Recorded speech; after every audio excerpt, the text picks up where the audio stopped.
ਦਰਸ਼ਕੋ break ਤੋਂ ਬਾਅਦ ਤੁਹਾਡਾ ਸਵਾਗਤ ਹੈ ਜੀ। ਡਾਕਟਰ ਸਾਹਿਬ, ਇਸ ਤੋਂ ਪਹਿਲਾਂ ਕਿ ਅਸੀਂ ਅਗਲਾ ਇਸ਼ੂ ਡਿਸਕਸ ਕਰੀਏ, ਅਸੀਂ ਚਾਹਾਂਗੇ ਕਿ ਤੁਸੀਂ ਸਾਡੇ ਦਰਸ਼ਕਾਂ ਦੇ ਜਿਹੜੇ ਫੇਸਬੁੱਕ ਤੇ ਮੈਸੇਜ ਆਏ ਨੇ ਉਹ ਡਿਸਕਸ ਕਰ ਦਿਓ। ਵੀਰ ਭੁਪਿੰਦਰ ਸਿੰਘ ਲਿਖਦੇ ਨੇ, doctor Sahib there may be possibility that AAP only damaged Kali voters if Congress vote bank remained unchanged. It may benefit Congress. ਇਹ ਵੀ ਰੂਲ ਆਊਟ ਨਹੀਂ ਕੀਤਾ ਜਾ ਸਕਦਾ ਕਿਉਂਕਿ ਮੈਂ ਤਾਂ ਉਹਨਾਂ ਹੀ ਪੋਸੀਬਿਲਿਟੀਜ਼ ਨੂੰ ਜਨਰਲਾਈਜ਼ ਜਿਹਾ ਕੀਤਾ ਹੈ। ਬਾਕੀ ਕਿਉਂਕਿ ਸਾਇਲੈਂਟ ਵੋਟਰ ਸੀ, ਕਿਸੇ ਪਾਸੇ ਵੀ ਇਹ ਗੱਲ ਜਾ ਸਕਦੀ ਜੀ। ਵੀਰ ਮੋਹਨਜੀਤ ਸਿੰਘ ਖਾਲਸਾ ਲਿਖਦੇ ਨੇ, ਡਾਕਟਰ ਸਾਹਿਬ ਅੱਜ ਤੋਂ ਬਾਅਦ ਹਰ ਪੇਰੈਂਟਸ ਨੂੰ ਆਪਣੇ ਕਿਡਸ ਨੂੰ ਪੱਕਾ ਕਰਨਾ ਚਾਹੀਦਾ ਉਹ ਗੁਲਾਮ ਹਨ ਤੇ ਇੱਕ ਦਿਨ ਆਜ਼ਾਦ ਹੋਣਾ। ਬਿਲਕੁਲ ਠੀਕ ਹੈ, ਕਿਉਂਕਿ ਫਰੀडम ਦੇ ਲੈਸਨ ਵੀ ਘਰ ਚੋਂ ਹੀ ਸ਼ੁਰੂ ਹੋਣਗੇ। ਅਸੀਂ ਆਪਣੇ ਬੱਚਿਆਂ ਨੂੰ ਇਹ ਅਹਿਸਾਸ ਕਰਵਾਈਏ ਜੀ। ਵੀਰ ਕਰਨੈਲ ਸਿੰਘ, ਅਮਰਜੀਤ ਬਾਜਵਾ, ਦਾਰਾ ਸਿੰਘ ਢੇਸੀ, ਭੁਪਿੰਦਰ ਸਿੰਘ, ਗੁਰਵਿੰਦਰ ਸਿੰਘ, ਜੁਝਾਰ ਵਿਰਕ, ਵੀਰ ਹਰਮੇਲ ਸਿੰਘ, 4 ਫਰਵਰੀ 1986 ਨਕੋਦਰ ਗੋਲੀकांड ਦੇ ਸ਼ਹੀਦਾਂ ਨੂੰ ਪ੍ਰਣਾਮ। ਬਹੁਤਿਆਂ ਨੇ ਫਤਿਹ ਅਰਜ਼ ਕੀਤੀ ਹੈ। ਸਿੰਘ ਸਾਹਿਬ, ਰਵਿੰਦਰ ਸਿੰਘ ਬਿਸਲਾ, ਬਿਸ਼ਨ ਸਿੰਘ, ਕੌਰਜੋਤ, ਗੁਰਪ੍ਰੀਤ ਸਿੰਘ, ਜਿਨ੍ਹਾਂ ਨੇ ਲਿਖਿਆ ਕਿ 59 commandos have gone missing Indian cobra force. ਇਹ ਵੀ ਇੱਕ ਖਬਰ ਸੀ ਕਿ ਜਿਹੜੇ ਸਪੈਸ਼ਲ ਟ੍ਰੇਨਡ ਨੇ ਉਹ ਗਾਇਬ ਹੀ ਹੋ ਗਏ ਨੇ। ਗੁਰਵਿੰਦਰ ਸਿੰਘ, ਇਹਨਾਂ ਸਾਰਿਆਂ ਨੇ ਫਤਿਹ ਅਰਜ਼ ਕੀਤੀ ਹੈ। ਕਿਉਂਕਿ ਸਮੇਂ ਦੀ ਸੀਮਾ ਹੈ ਸੋ ਮੈਂ ਹੋਰ ਵੇਰ ਵਿੱਚ ਨਹੀਂ ਜਾਵਾਂਗਾ। ਜਿਹੜਾ ਇਸ਼ੂ ਮੈਂ ਸਮਝਦਾ ਵੀ ਇੱਕ ਪਾਸੇ ਇੱਥੋਂ ਦੇ ਹਾਲਾਤ ਅਸੀਂ ਦੇਖਦੇ ਹਾਂ, ਸਾਊਥ ਚਾਈਨਾ ਸੀ 'ਚ ਕੀ ਹੋ ਰਿਹਾ ਹੈ, ਚੀਨ ਨਾਲ ਤਕਰਾਰ, ਔਰ ਇੰਡੀਆ ਜਿਹੜਾ ਹੈ ਉਹ ਬਰਾਬਰ ਭੜਕਾਟ ਵਾਲਾ ਮਾਹੌਲ ਪੈਦਾ ਕਰ ਰਿਹਾ। ਔਰ ਰਾਜਨਾਥ ਸਿੰਘ ਨੇ ਜਿਹੜਾ ਪਿਛਲੇ ਦਿਨਾਂ 'ਚ ਫੇਰ ਇਹ ਗੱਲ ਕਹੀ ਹੈ ਕਿ ਅਸੀਂ ਜਿਹੜਾ ਹੈ ਪਾਕਿਸਤਾਨ ਦੇ ਖਿਲਾਫ ਫੇਰ ਸਰਜੀਕਲ ਸਟ੍ਰਾਈਕ ਕਰਾਂਗੇ। ਔਰ ਉਹਨੇ ਆਪਣੇ ਇੰਟਰਵਿਊ ਦੇ ਵਿੱਚ ਕਿਹਾ ਕਿ ਵੀ ਇਹ ਅਸੀਂ ਕੋਈ ਗਾਰੰਟੀ ਨਹੀਂ ਕਰਦੇ ਕਿ ਵੀ ਅਸੀਂ ਦੁਬਾਰਾ ਇਹ ਨਹੀਂ ਕਰਾਂਗੇ। ਔਰ ਇੱਕ ਥਾਂ ਤੇ ਉਹਨੇ ਇਹ ਵੀ ਕਿਹਾ ਕਿ ਜੀ ਇਹ ਪਾਕਿਸਤਾਨ 'ਚ ਰੈਫਰੈਂਡਮ ਕਰਾ ਲਓ ਕਿ ਵੀ ਪਾਕਿਸਤਾਨ ਦੇ ਲੋਕ ਪਾਕਿਸਤਾਨ ਚਾਹੁੰਦੇ ਨੇ ਜਾਂ ਇੰਡੀਆ ਦੇ ਵਿੱਚ ਹੋਣਾ ਚਾਹੁੰਦੇ ਨੇ। ਸੋ ਮਤਲਬ ਜਦੋਂ ਤੁਸੀਂ ਇਸ ਕਿਸਮ ਦੀਆਂ ਘਟੀਆ ਹਰਕਤਾਂ ਕਰਦੇ ਹੋ, ਹਾਫਿਜ਼ ਸਈਦ ਦੀ ਹਾਊਸ ਅਰੈਸਟ ਬਾਰੇ ਕਿਹਾ ਜੀ ਪਹਿਲਾਂ ਵੀ ਹੋਇਆ ਸੀ, ਇਹਨਾਂ ਨੇ ਨਹੀਂ ਕਰਨਾ। ਤੁਸੀਂ ਸਾਧਵੀ ਪ੍ਰਗਿਆ ਤੋਂ ਲੈ ਕੇ ਜਿੰਨੇ ਕਾਤਲ ਨੇ ਸਾਰੇ ਉਹ ਤੁਸੀਂ ਛੱਡੀ ਜਾਂਦੇ ਹੋ ਇੱਕ ਤੋਂ ਬਾਅਦ ਇੱਕ। ਉਹਨਾਂ ਨੇ ਘੱਟੋ ਘੱਟ ਉਹਨੂੰ ਹਾਊਸ ਅਰੈਸਟ ਤਾਂ ਕੀਤਾ, ਹਾਲਾਂ ਉਹਨਾਂ ਦੀ ਆਪਣੀ ਆਪੋਜੀਸ਼ਨ ਉੱਥੇ ਹੋ ਰਹੀ ਹੈ ਕਿ ਭਾਈ ਇਹ ਕਿਉਂ ਕੀਤਾ। ਔਰ ਰਾਜਨਾਥ ਸਿੰਘ ਦੇ ਇਸ ਬਿਆਨ ਦਾ ਜਿਹੜੇ ਪਾਕਿਸਤਾਨ ਦੇ ਫੌਜੀ ਜਨਰਲ ਨੇ ਕਮਰ ਜਾਵੇਦ ਬਾਜਵਾ, ਉਹਨਾਂ ਨੇ ਕਿਹਾ ਕਿ Pakistan army was ready to give a befitting response to any aggression from across the border, ਕਿ ਵੀ ਤੁਸੀਂ ਜਰਾ ਕਰੋ ਤੇ ਅਸੀਂ ਤੁਹਾਨੂੰ ਫਿਰ ਸਬਕ ਸਿਖਾਉਂਦੇ। ਔਰ ਇੰਡੀਆ ਜੋ ਇਹ ਗੱਲਾਂ ਕਰ ਰਿਹਾ, ਔਰ ਜਿਵੇਂ ਖਬਰਾਂ ਨੇ ਕਿ ਹੁਣ ਇੱਕ ਖਬਰ ਹੈ ਕਿ 20,000 ਕਰੋੜ ਦੀਆਂ ਅਰਜੈਂਟ ਆਰਮਸ ਡੀਲ ਇੰਡੀਆ ਨੇ ਕੀਤੀਆਂ, ਪੈਸਾ ਜਿਹੜਾ ਹੈ ਇਸ ਦੇ ਲਈ ਰੱਖਿਆ। ਔਰ ਇਹ ਸਾਰੇ ਜਿਹੜੇ ਨੇ ਇਹ ਲੜਾਈ ਦਾ ਹੀ ਸਾਜ਼ੋ ਸਮਾਨ ਹੈ। ਉਹਨਾਂ ਨੇ ਕਿਹਾ ਜੀ ਕਿ ਅਸੀਂ ਇੰਟੈਂਸ ਫਾਈਟਿੰਗ ਦੇ ਲਈ ਅਸੀਂ ਆਰਮੀ ਆਪਣੀ ਜਿਹੜੀ ਹੈ ਅਪ ਟੂ ਡੇਟ ਕਰ ਰਹੇ ਹਾਂ। ਔਰ 20,000 ਕਰੋੜ ਦੀਆਂ ਆਰਮਸ ਡੀਲ ਉਹ ਸੋਵੀਅਤ ਯੂਨੀਅਨ ਨਾਲ ਵੀ, ਅਮਰੀਕਾ ਨਾਲ ਵੀ, ਫਰਾਂਸ ਨਾਲ ਵੀ। ਔਰ ਲੇਕਿਨ ਦੂਸਰੇ ਪਾਸੇ ਇਹਨਾਂ ਦਾ ਆਪਣਾ ਹਾਲ, ਇੱਕ ਪਾਸੇ ਫੌਜੀ ਇਹ ਬਣਾਇਆ, ਇਹ ਉਹਨਾਂ ਦੇ ਆਪਣੇ ਮਿਨਿਸਟਰ ਨੇ ਮੰਨਿਆ ਕਿ ਵੀ ਇੰਡੀਆ ਦੇ ਵਿੱਚ ਜਿਹੜੀ ਅਨਇੰਪਲੋਇਮੈਂਟ ਰੇਟ ਹੈ ਉਹ ਬੜੀ ਤੇਜ਼ੀ ਦੇ ਨਾਲ ਵੱਧ ਰਿਹਾ ਹੈ। ਈਵਨ ਪਿਛਲੀਆਂ ਸਰਕਾਰਾਂ ਦੇ ਵੇਲੇ ਜਿਹੜਾ ਕਿ ਲਗਭਗ 3.8% ਤੇ ਆ ਗਿਆ ਸੀ, ਉਹ ਹੁਣ ਜਿਹੜਾ 4.9% ਹੈ, ਆਲਮੋਸਟ 5%। ਸੋ ਇੱਕ ਪਾਸੇ ਜਿਹੜੇ ਮੁਲਕ ਦੇ ਵਿੱਚ ਆਪਣੇ ਲੋਕਾਂ ਨੂੰ ਦੇਣ ਨੂੰ ਰੁਜ਼ਗਾਰ ਨਾ ਹੋਏ, ਔਰ ਉਹਨਾਂ ਦੀ ਆਪਣੀ ਡੈਮੋਕ੍ਰੇਸੀ ਅਖੌਤੀ ਦਾ ਹਾਲ ਇਹ ਹੈ ਕਿ ਲੋਕ ਸਭਾ ਦੇ ਵਿੱਚ ਇਹਨਾਂ ਨੇ ਮਿਨਿਸਟਰ ਨੇ ਮੰਨਿਆ ਕਿ ਪਿਛਲੇ 3 ਸਾਲ ਦੇ ਵਿੱਚ 39 ਉਹ ਰਾਈਟਰ ਜਿਨ੍ਹਾਂ ਨੂੰ ਸਾਹਿਤ ਅਕਾਡਮੀ ਅਵਾਰਡ ਦਿੱਤੇ ਗਏ ਸੀ, ਉਹਨਾਂ ਨੇ ਆਪਣੇ ਜਿਹੜੇ ਅਵਾਰਡ ਨੇ ਵਾਪਸ ਕੀਤੇ ਨੇ। ਉਹਨਾਂ ਨੇ ਕਿਹਾ ਵੀ ਕਿਉਂਕਿ ਇੰਡੀਆ ਦੇ ਵਿੱਚ ਜਿਹੜੀ ਫਰੀडम ਆਫ ਐਕਸਪ੍ਰੈਸ਼ਨ ਹੈ ਅੰਡਰ ਅਟੈਕ ਹੈ, ਇਸ ਲਈ ਅਸੀਂ ਇਹ ਅਵਾਰਡ ਵਾਪਸ ਕਰਦੇ ਹਾਂ। ਔਰ ਇੱਥੇ ਕੋਈ ਕਮਿਊਨਲ ਹਾਰਮਨੀ ਨਹੀਂ ਹੈ। ਔਰ ਕਾਲਬੁਰਗੀ ਜਿਹੜੇ ਰਾਈਟਰ ਦਾ ਮਰਡਰ ਹੋਇਆ ਸੀ ਉਹਦੇ ਪ੍ਰੋਟੈਸਟ ਦੇ ਵਿੱਚ, ਸੋ ਜੇ 39 ਰਾਈਟਰ ਆਪਣਾ ਜਿਹੜਾ ਉਹ ਰਿਟਰਨ ਕਰ ਸਕਦੇ ਨੇ, ਔਰ ਇਹਨਾਂ ਦੇ ਵਿੱਚ ਪ੍ਰਮੁੱਖ ਤੌਰ ਤੇ ਅਸ਼ੋਕ ਵਾਜਪਾਈ, ਕ੍ਰਿਸ਼ਨਾ ਸੋਪਤੀ, ਨਾਯੰਤਰਾ ਸਹਿਗਲ, ਮੋਹਨ ਭੰਡਾਰੀ, ਰਮੰਤ ਟਾਰੀਕੇ, ਮੁਨੱਵਰ ਰਾਣਾ, ਸਾਰਾ ਜੋਸਫ, ਚਮਨ ਲਾਰਨ, ਅਮਿਤ ਸੇਠੀ, ਇੱਕ ਮੁਸਲਮਾਨ ਨਾਂ ਹੈ। ਬਾਕੀ ਜਿੰਨੇ ਮੈਂ ਨਾਂ ਦੇਖੇ ਔਰ ਇਹਨਾਂ 39 ਦੇ 39 ਚੋਂ ਹੀ ਆਲਮੋਸਟ ਸਾਰੇ ਹੀ ਹਿੰਦੂ ਰਾਈਟਰ ਨੇ। ਸੋ ਅਸੀਂ ਇਸ ਗੱਲ ਨੂੰ ਐਪਰੀਸ਼ੀਏਟ ਵੀ ਕਰਦੇ ਹਾਂ ਕਿ ਭਾਈ ਉੱਥੇ ਜਾਗਦੀ ਜ਼ਮੀਰ, ਜਾਗਦੀ ਅਣਖ ਵਾਲੇ ਵੀ ਲੋਕ ਨੇ।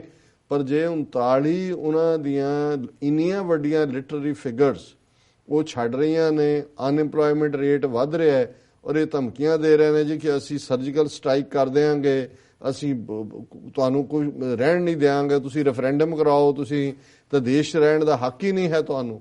ਸੋ ਜਦੋਂ ਤੁਸੀਂ ਇਸ ਕਿਸਮ ਦਾ ਮਾਹੌਲ ਸਿਰਜਦੇ ਹੋ, ਤੇ ਜੇ ਟਰੰਪ ਨੇ ਇੱਥੇ ਇਸ ਕਿਸਮ ਦਾ ਖੇਡਿਆ, ਅਮਰੀਕਾ ਦਾ ਵਕਾਰ ਥੱਲੇ ਨੂੰ ਜਾ ਰਿਹਾ ਔਰ ਇਹ ਕੀ ਗੋਲ ਖਿਲਾਣਗੇ ਪਤਾ ਨਹੀਂ ਹੈ, ਪਰ ਕੁੱਲ ਮਿਲਾ ਕੇ ਇਹਨਾਂ ਨੇ ਜਿਹੜਾ ਵਾਰ ਹਿਸਟੀਰੀਆ ਹੈ ਉਹ ਕਾਇਮ ਰੱਖਿਆ ਹੋਇਆ। ਜੀ ਡਾਕਟਰ ਸਾਹਿਬ, ਬਿਲਕੁਲ। ਹੁਣ ਤੇ ਸਾਡੇ ਦਰਸ਼ਕਾਂ ਦੱਸ ਦਿਓ ਅੱਜ ਦਾ ਵਿਚਾਰ।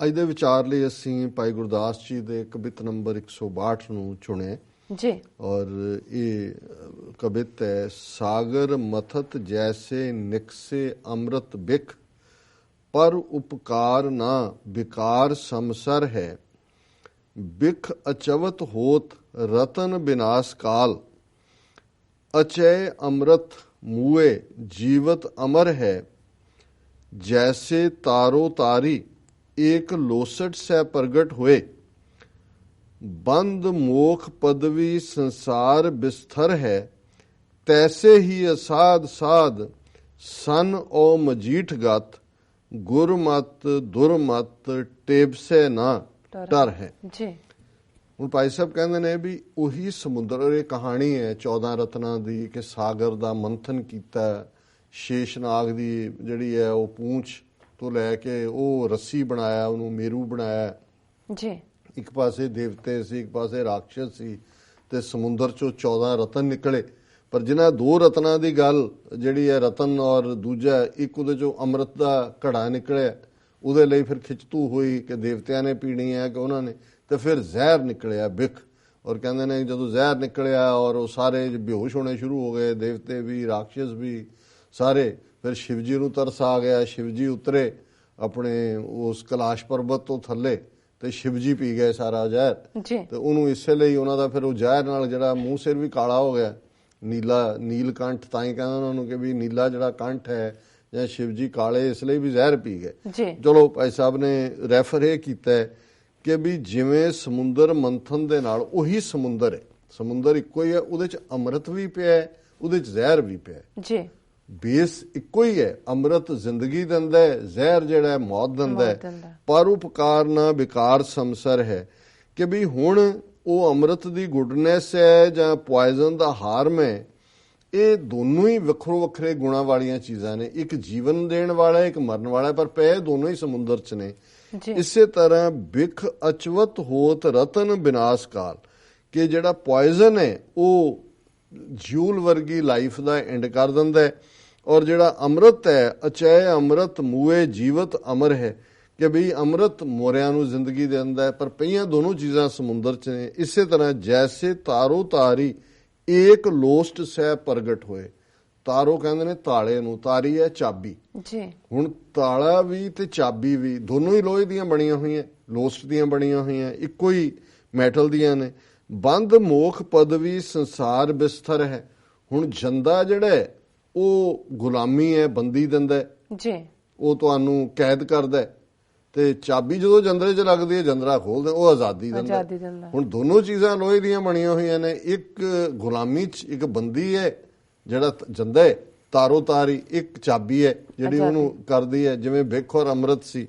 ਤਾਂ ਉਹਨੂੰ ਭਾਈ ਸਾਹਿਬ ਨੇ ਕਿਹਾ ਵੀ ਇਸੇ ਤਰ੍ਹਾਂ ਤੈਸੇ ਹੀ ਅਸਾਧ ਸਾਧ ਸਨ ਓ ਮਜੀਠ ਗਤ, ਇਸੇ ਤਰ੍ਹਾਂ ਭਲੇ ਲੋਕ ਤੇ ਚੰਗੇ ਲੋਕ ਭਾਵੇਂ ਇੱਕੋ ਥਾਂ ਤੇ ਹੀ ਨੇ, ਇੱਕੋ ਹੀ ਇਨਸਾਨੀ ਪਰਿਵਾਰ ਹੈ, ਉਹਨਾਂ 'ਚ ਇੱਕੋ ਜਿਹਾ ਹੀ ਖੂਨ ਹੈ, ਇੱਕੋ ਜਿਹੀ ਉਹਨਾਂ ਦਾ ਖੁਰਾਕ ਹੋਏ, ਇੱਕੋ ਜਿਹੇ ਕੱਦ ਕਾਠ ਹੋਏ, ਇੱਕੋ ਹੀ ਭਾਵੇਂ ਟੱਬਰ ਦੇ ਭਰਾ ਭੈਣਾਂ ਹੀ ਹੋਣ, ਜਿਵੇਂ ਸਮੁੰਦਰ 'ਚ ਪਏ ਅੰਮ੍ਰਿਤ ਔਰ ਜ਼ਹਿਰ ਦੇ ਸੁਭਾਅ ਵੱਖੋ ਵੱਖਰੇ ਨੇ, ਉਸੇ ਲੋਹੇ ਦੀ ਬਣੀ ਚਾਬੀ ਔਰ ਜੰਦਰਾ ਇੱਕ ਕੈਦ ਕਰਦਾ, ਇੱਕ ਛੁਡਾਉਂਦਾ, ਤੈਸੇ ਹੀ ਅਸਾਧ ਸਾਧ ਸਨ ਓ ਮਜੀਠ ਗਤ, ਗੁਰਮਤ ਦੁਰਮਤ ਟੇਵਸੈ ਨਾ ਟਰ ਹੈ। ਇਸੇ ਤਰ੍ਹਾਂ ਜਿਹਦੇ ਮਾੜੇ ਗੁਣ ਨੇ, ਦੁਰਮਤ ਹੈ, ਉਹਨੇ ਦੁਰਮਤ ਤੋਂ ਨਹੀਂ ਟਰਨਾ, ਉਹਨੇ ਉਹੀ ਕਰਕੇ ਰਹਿਣਾ। ਹੁਣ ਪ੍ਰਿਥੀ ਚੰਦ ਗੁਰੂ ਅਰਜਨ ਸਾਹਿਬ ਉਹੀ ਮਾਤਾ ਪਿਤਾ ਨੇ, ਮਾਤਾ ਭਾਨੀ ਦੀ ਕੁੱਖ ਚੋਂ ਹੀ ਪ੍ਰਿਥੀ ਚੰਦ ਪੈਦਾ ਹੋਏ ਨੇ, ਉਹਨਾਂ ਚੋਂ ਹੀ ਗੁਰੂ ਅਰਜਨ ਸਾਹਿਬ ਨੇ, ਗੁਰੂ ਰਾਮਦਾਸ ਪਿਤਾ ਨੇ। ਹੁਣ ਪ੍ਰਿਥੀਆ ਕਿਸ ਕਦਰ ਜ਼ਹਿਰ ਦਾ ਭਰਿਆ ਹੋਇਆ ਹੈ, ਈਰਖਾ ਦਾ ਭਰਿਆ ਹੋਇਆ ਹੈ, ਕਿਸ ਕਿਸਮ ਦਾ ਸਾਜ਼ਸ਼ੀ, ਜਿਹਨੂੰ ਭਾਈ ਗੁਰਦਾਸ ਜੀ ਨੇ ਜਿਨ੍ਹਾਂ ਨੇ ਇਹ ਕਵਿਤਾ ਲਿਖਿਆ, ਉਹਨਾਂ ਨੇ ਮੀਣਾ ਕਿਹਾ ਤੇ ਗੁਰੂ ਅਰਜਨ ਸਾਹਿਬ ਜਿਨ੍ਹਾਂ ਬਾਰੇ ਜਦੋਂ ਅਸੀਂ ਪੜ੍ਹਦੇ ਹਾਂ, ਭੱਟਾਂ ਦੇ ਸਵਈਏ ਪੜ੍ਹਦੇ ਹਾਂ, ਉਹਨਾਂ ਦਾ ਜੀਵਨ ਦੇਖਦੇ ਹਾਂ, ਤੇ ਫੇਰ ਕਹੋ ਮਥਰਾ ਕਛ ਭੇਦ ਨਹੀਂ, ਗੁਰੂ ਅਰਜਨ ਪ੍ਰਤੱਖ ਹਰ, ਕਿ ਰੱਬ ਦਾ ਹੀ ਰੂਪ ਨੇ। ਜਾਂ ਅਸੀਂ ਪੜ੍ਹਦੇ ਹਾਂ ਜਪਿਓ ਜਿਨ ਅਰਜਨ ਦੇਵ ਗੁਰੂ, ਫਿਰ ਸੰਕਟ ਜੋਨ ਗਰਭ ਨਹੀਂ ਆਇਓ, ਕਿ ਦੁਬਾਰਾ ਜਨਮ ਹੀ ਨਹੀਂ ਹੁੰਦਾ, ਆਣ ਜਾਣ ਦੇ ਗੇੜ ਕੱਟਿਆ ਜਾਂਦਾ ਜਿਹੜੇ ਗੁਰੂ ਅਰਜਨ ਨੂੰ ਯਾਦ ਕਰਦੇ ਨੇ। ਸੋ ਭਾਈ ਸਾਹਿਬ ਯਾਦ ਕਰਵਾਉਂਦੇ ਨੇ ਕਿ ਇਸੇ ਤਰ੍ਹਾਂ ਅਸਾਧ ਤੇ ਸਾਧ ਇਸੇ ਹੀ ਸਾਡੀ ਹਿਊਮਨ ਫੈਮਿਲੀ ਦਾ ਹਿੱਸਾ ਨੇ। ਤੇ ਜੇ ਅਸੀਂ ਸਾਧ ਸੰਗਤ 'ਚ ਜਾਂਦੇ ਹਾਂ, ਰੱਬ ਦੇ ਗੁਣਾਂ ਵਾਲਿਆਂ ਦੀ ਸੰਗਤ 'ਚ ਜਾਵਾਂਗੇ ਤੇ ਚੰਗੇ ਗੁਣ ਹੋਣਗੇ, ਦੁਰਮਤ ਦਾ ਨਾਸ ਹੋਏਗਾ। ਤੇ ਜੇ ਦੁਰਮਤ ਵਾਲਿਆਂ ਦੀ ਸੰਗਤ 'ਚ ਬੈਠਾਂਗੇ ਤੇ ਫਿਰ ਜਿਹੜੇ ਮਾੜੇ ਮੋਟੇ ਚੰਗੇ ਗੁਣ ਨੇ ਉਹਨੂੰ ਵੀ ਉਹ ਸਾੜ ਕੇ ਸਵਾਹ ਕਰ ਦਿੰਦੀ ਹੈ ਮਾੜੀ ਸੰਗਤ। ਸੋ ਇਹ ਅੱਜ ਦਾ ਵਿਚਾਰ ਜੀ। ਡਾਕਟਰ ਸਾਹਿਬ ਤੁਹਾਡਾ ਬਹੁਤ ਬਹੁਤ ਸ਼ੁਕਰੀਆ, ਤੁਸੀਂ ਅੱਜ ਦੇ ਅਹਿਮ ਇਸ਼ੂ ਤੇ ਅੱਜ ਦਾ ਵਿਚਾਰ ਸਾਡੇ ਦਰਸ਼ਕਾਂ ਨਾਲ ਸਾਂਝਾ ਕੀਤਾ। ਇਸ ਨਾਲ ਆਪਣੇ ਵਿਊਅਰਸ ਕੋਲ ਨੇ ਇਜਾਜ਼ਤ। ਵਿਊਅਰਸ, ਸਾਡੇ ਪ੍ਰੋਗਰਾਮ ਦਾ ਸਮਾਂ ਇੱਥੇ ਸਮਾਪਤ ਹੁੰਦਾ। ਤੁਸੀਂ ਆਪਣੀ ਰਾਏ ਤੇ ਸੁਝਾਅ ਸਾਨੂੰ ਭੇਜਣਾ ਨਾ ਭੁੱਲਣਾ ਸਾਡੇ ਇਸ ਪਤੇ ਤੇ sos@tvg4.tv ਤੇ। ਅਸੀਂ ਆਪਣਾ ਪ੍ਰੋਗਰਾਮ ਲੈ ਕੇ ਫਿਰ ਦੁਬਾਰਾ ਹਾਜ਼ਰ ਹੋਵਾਂਗੇ। ਤਦ ਤੱਕ ਲਈ ਮੈਨੂੰ ਚੁੱਪਣਾ ਸੁਣਾ ਗਿਆ ਦੋ। ਦਿਖਦੀ ਰਹੋ TV84। ਬੁਲਾ ਦੇ ਫਤਿਹ। ਵਾਹਿਗੁਰੂ ਜੀ ਕਾ ਖਾਲਸਾ, ਵਾਹਿਗੁਰੂ ਜੀ ਕੀ ਫਤਿਹ।